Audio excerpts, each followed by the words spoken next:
Rick Bozich, the Hall of Famer from WDRB.com, joins us now. Rick, in the break, I was talking about, I'm shocked at some of these upcoming spreads in these college games, which I love. The college game has been awesome this year, and I don't know if it's been parity or teams that aren't as good as they should be, but I was talking about the lead one was Nebraska only being a 14-point underdog to Oklahoma. Check that. It's now 11 and a half. How is that possible? I don't get that unless there's questions about there's an injury or something we don't know about at Oklahoma.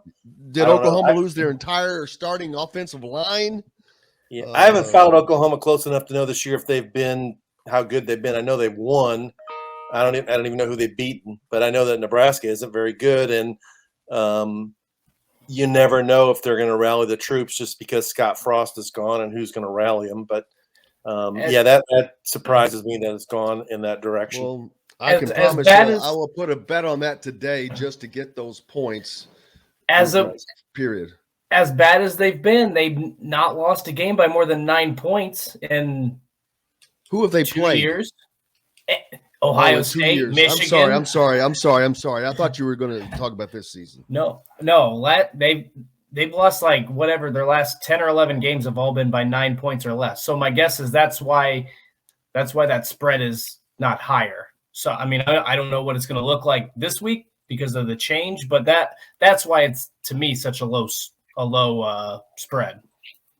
Yeah, Oklahoma beat UTEP 45-13, and they beat Kent State 33-3. So they've won both games by 30 or more. I don't know. It does seem like the line's a little bit low, but Vegas usually knows their stuff. Yes, they do. Trust me on that one. Except for last week's Wisconsin Washington State game.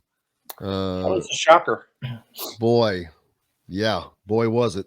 It's the only one I lost, and it hurt badly. But I can tell. And now, that leads me. I was talking earlier. The Big Ten West is just horrible. Illinois is horrible. Nebraska is horrible. Purdue is okay. Iowa has not shown anything. Wisconsin, obviously, not good. Minnesota is your only team standing, I guess. Minnesota, though, they didn't play anybody. They're not playing anybody again this week. I mean, he schedules from the old Bill Snyder school at Kansas State, which is what Indiana should do, is you schedule 3 games outside the conference that you will win, period. They used to do that. That's what you have to do. And you schedule them at home. You don't agree to a road and home and home against Western Kentucky. Or Cincinnati. Cincinnati. Yep, that one's coming up. But they've gotten the job done up to now, and I expect that to continue this week.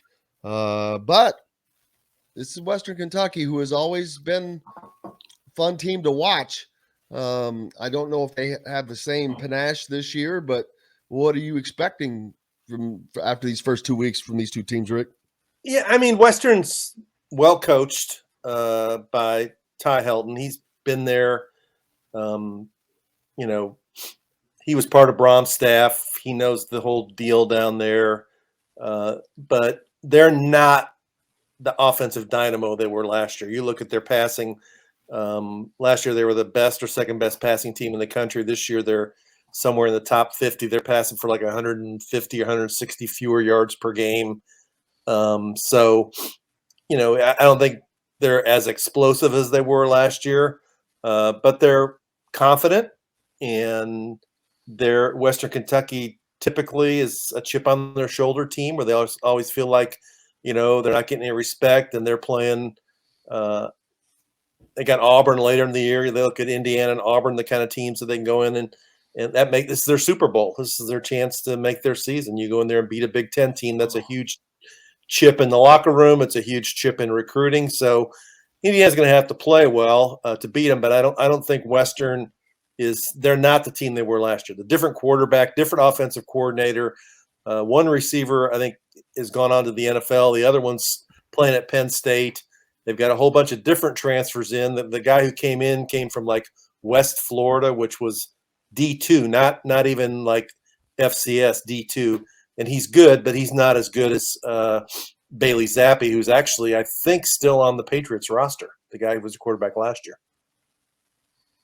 Yeah, it's gonna be interesting because you always consider Western Kentucky for whatever reason to be one of those explosive offensive teams, and you're right. And you looked at that opener. I don't know how much you read into that game against Austin Peay. They didn't play well in that game, but they found ways to get to 2-0.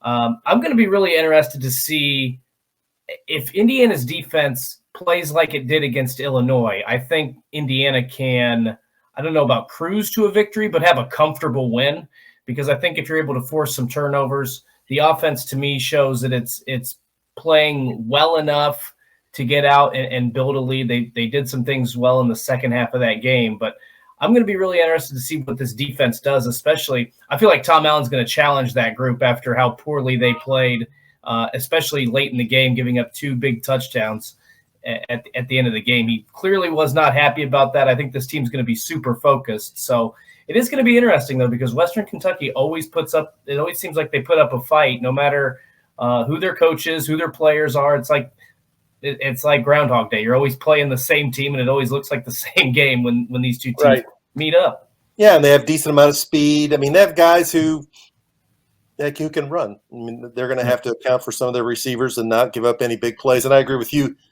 Dustin, as bad as the first half was for whatever reason, and then as good as the third quarter was, to me the most alarming thing was the fourth quarter, where there were several chances for Indiana just to say, that's it, this game is over, and they didn't do it. Just didn't do it. And maybe that's a good thing, where this week in practice he can get their attention and say, you look at that film, you guys played well for 15 minutes, but you play like that the other 45 minutes, you're not going to beat anybody the rest of the year on the schedule. And they won't. I don't think they wanted to bring out the Wildcat package yet, but they were kind of forced to, I think. And they would have liked to have kept that probably for another week into the bag for the Cincinnati game. But they were forced to bring that out now and show, which it's not that it's a shock, but when coaches and teams are scouting, now they know to expect it instead of it being any kind of a surprise. But Illinois certainly wasn't surprised by Indiana's rushing attack. I keep going back to that, but yeah, it's the Cincinnati. Illinois game away, but Illinois dominated Virginia. So I mean that Illinois win went up in stature, I thought, after Saturday. I mean, that's 3 games, and I know the other 2 opponents were Wyoming and Virginia, but Indiana's the only team to score a touchdown against Illinois this year. And as bad as the West is, Illinois, who knows where they end up in that division, and that will make it look all the better as well.